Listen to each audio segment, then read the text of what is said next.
క్రీస్తునందు ప్రియమైన దేవుని వర్లారా, బాగున్నారా? దేవుని కృపలో మనం అందరం బాగున్నాం. ఈ పండుగ దినాలలో మనం ఉంటూ ఉన్నాం. యేసుక్రీస్తు ప్రభువారు ఎంత ఉన్నతమైన దేవుడై ఉన్నారు. ఆయన ఈ భూమి మీదకి రావటంలో అనేక కారణాలు ఉన్నాయి.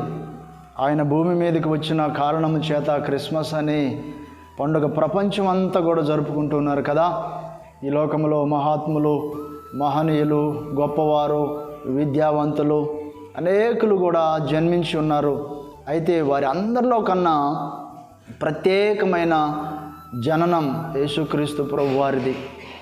చూడండి పరిశుద్ధ బైబిల్ గ్రంథం నుండి లూకాసు వర్తమానము 2వ అధ్యాయము 11వ వచనాన్ని చూస్తే, దావీదు పట్టణమందు నేడు రక్షకుడు మీ కొరకు పుట్టి ఉన్నాడు, ఈయన ప్రభు అయిన క్రీస్తు.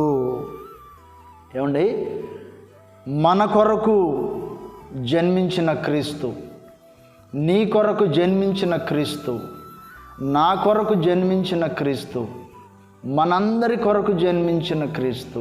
దేవునికి మహిమ కలుగును గాక. ఎంత ఉన్నతమైన దేవుడు అండి ఈ దేవుడు శరీరము ధరించుకొని ఎందుకు రావలసి వచ్చినదంటే నీ కొరకు, నా కొరకు, మనందరి కొరకు. ఆయనే గనక భూమి మీదకి రాకపోయినట్లయితే మన మనుగడ చూడండి, ఒకసారి ఊహించండి, ఒకసారి ఆలోచించండి. ఆయన మన కొరకు పుట్టి ఉన్నాడు. మరి దూతలు ఒక అద్భుతమైన సమాచారాన్ని ప్రకటిస్తూ ఉన్నారు అక్కడ ఉన్న గొర్రెల కాపరులతో.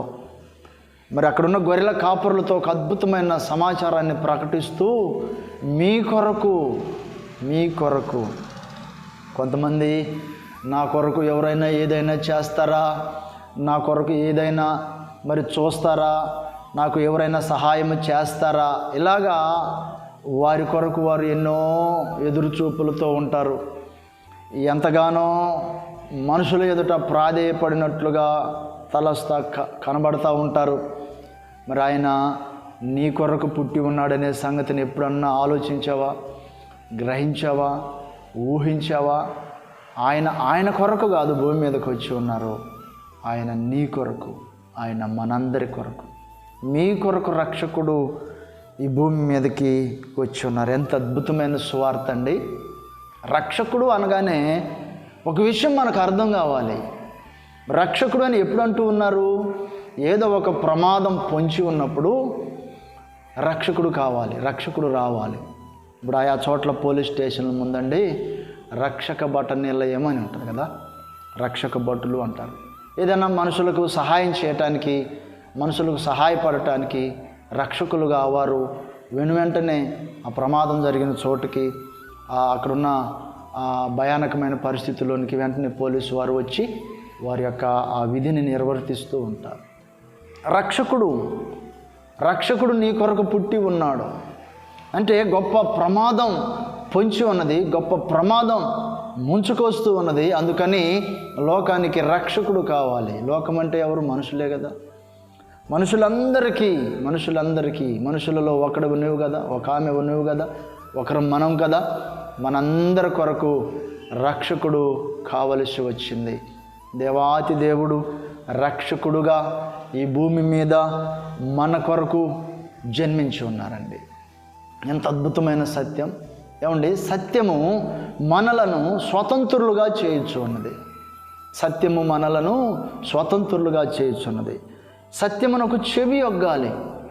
ఇక అంతా ఇంతేలే, వాళ్ళు ఎలాగనే చెప్పుకుంటూ వెళ్తారంటే చేయగలిగింది లేదు కదా. సత్యమునకు చెవి ఒగ్గాలి. ఆయన నీ కొరకు పుట్టి ఉన్నాడు. రక్షకుడు నీ కొరకు పుట్టి ఉన్నాడు. నీకు ఎదురవుతున్న కష్టాలలో, నష్టాలలో, ఇబ్బందులలో, ఇరుకులలో తోడుగా ఉండి విడిపించడానికి, మరి పాతాళము లేకపోతే అగ్ని గంధకాల నుండి విడిపించడానికి, పాపపు స్థితిలో నుండి, పాపపు ఆలోచనల నుండి కూడా విడిపించడానికి ఎంత అద్భుతమైన దేవుడు అండి యేసుక్రీస్తు ప్రభువారు.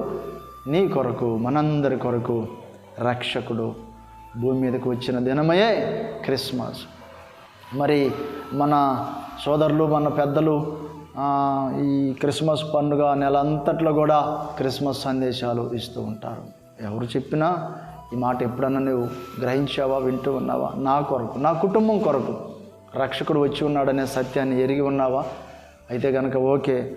ఒకవేళ అదే కనుక తెలుసుకొని ఇంకనూ లేకపోయినట్లయితే నా కొరకు ఇంత గొప్ప దేవుడు వచ్చి ఉన్నారని ఒక్కసారి ఆలోచించు. దేవుడు నిన్ను దీవించునుగాక. ఒక చిన్న ప్రార్థన చేసుకుందామా? మహిమగల తండ్రి, ప్రేమగల గొప్ప దేవా, మా కొరకు మీరు వచ్చి ఉన్నారయ్యా. మా కొరకు మీరు వచ్చిన మీ గొప్ప ఉద్దేశమై ఉన్నది నాయన. ఎంత మంచి దేవుడు తండ్రి. ప్రియ సహోదరి సహోదరులను దర్శించండి. వారు ఏ కష్టాల్లో ఉన్నారు, ఏ ఇరుకుల్లో ఉన్నారు, ఏ ఇబ్బందుల్లో ఉన్నారు, ఏ మానసికమైన ఒత్తిడులలో ఉన్నారు, ఏ పోరాటాలతో ఉన్నారు. మీరు వచ్చి ఉన్న దేవుడు అని, సహాయం చేయగలిగిన దేవుడు అని నాయన వారు అర్థం చేసుకోవటానికి సహాయం చేయండి. యేసయ్య పరిశుద్ధ నామములో అడిగి వేడుకొంచున్నాము తండ్రి. ఆమేన్. మన తండ్రి అయిన దేవుని ప్రేమ, మన రక్షకుడైన యేసుక్రీస్తు ప్రభువు వారి కృప, పరిశుద్ధాత్మ దేవుని సన్నిధి సహవాసం మనందరికీ తోడై ఉండి నడిపించును గాక. ఆమేన్. దేవుడు మిమ్మల్ని దీవించును గాక.